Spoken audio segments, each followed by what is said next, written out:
Hi, my name is Jennifer Carey, and I teach at Arvin Education Center in Oldham County, Kentucky.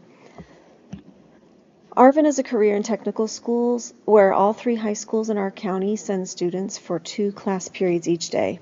We offer many career pathways, and we are expanding next year and offering even more.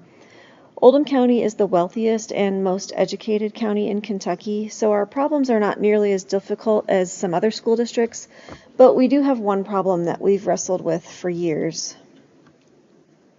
One of our biggest hurdles is finding time for remediation. When our class ends, our students leave our school. The other high schools have 30 minutes built into their schedule for remediation. We do not have access to our students after class. And even though we technically have our students for 2 class periods, the time to travel to and from our school drastically cuts into our learning time. We typically see our students for 65 to 75 minutes per class, every other day. Using class time for remediation is next to impossible. This means students have to come before or after school. In order to come before school, students have to arrive around 7:30 a.m. because they need to leave 30 minutes before school begins in order to travel to their home high school. Students who come after school don't arrive at Arvin until about 4:30 p.m., meaning they stay until around 5:30 for extra help. This makes for a long school day.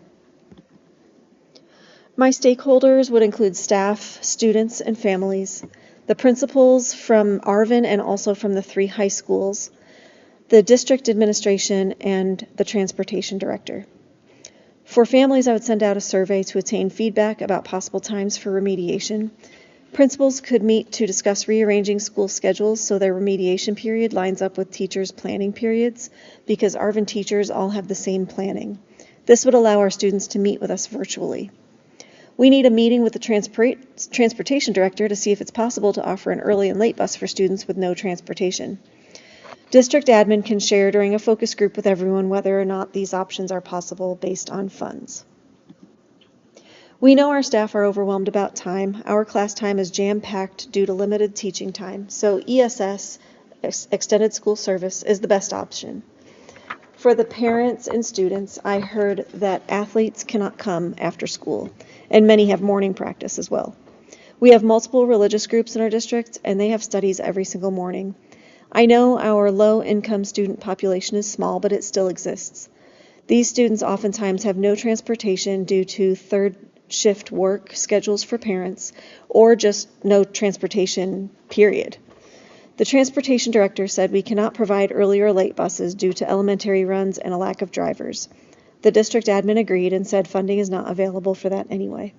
The only possibility is if we can get principals to agree to adjust their schedules to make remediation times line up with our planning so that our athletes and low-income students and the students from the religious groups can attend remediation. I thought about having an engagement night, which might help bring our school to everyone's minds. We can have students showcase their talents and projects done at our school by inviting community members and stakeholders. We can prove that our students want and need to succeed in these classes, even though they are electives.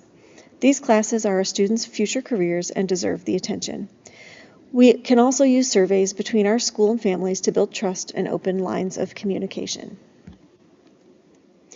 I do think this could be completed, although maybe not within this school year, but certainly before the next school year. One measure of success will be the principal meeting. Asking them to adjust their schedules is a big ask. Hopefully they can see the value in our pathways and can find a way to accommodate our students. Our greatest measure of success will be our student grades.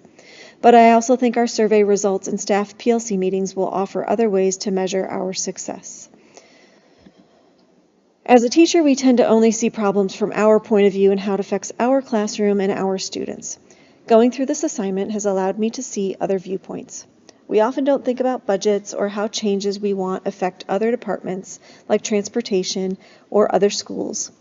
Principals need to have the ability to see all angles and come to a reasonable agreement that fits most everyone's needs.